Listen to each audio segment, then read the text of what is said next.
ડીએપીની જગ્યાએ આપણે મગફળીની અંદર પાયાના ખાતર તરીકે કયું ખાતર વાપરી શકીએ? ડીએપી નાખીએ છીએ તો આપણે એની સાથે આ ખાતર નાખી તો નથી દેતા ને? મગફળીમાં આપણે કયા કયા ખાતર વાપરવા જોઈએ અને એનું એક એકરે કેટલું પ્રમાણ રાખવું જોઈએ જેથી કરીને આપણે મગફળીની અંદર સારું એવું ઉત્પાદન લઈ શકીએ? હું સંજય પટાર, ખેડૂત એગ્રો સેન્ટર ગળુ અને માળિયા. પહેલાં તો જે મિત્રો આપણા વિડીયો પર નવા છે તે મિત્રો ચેનલને સબસ્ક્રાઈબ અને ફોલો કરજો જેથી કરીને આવા નવીનતમ વિડીયો તમને જોવા મળે.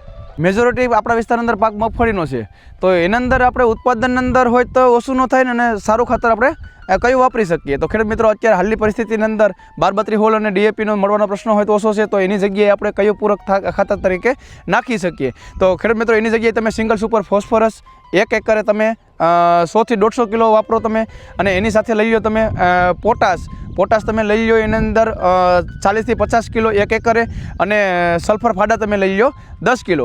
આ ખાતર તમે વાપરી એની સાથે તમે લીંબોડીનો ખોળ, એરંડીનો ખોળ હોય તમે વાપરી શકો ને. જો તમે કોઈ ખેડૂત ઝીંક વાપરતા હોય તો આની સાથે તમે ઝીંક વાપરી શકશો.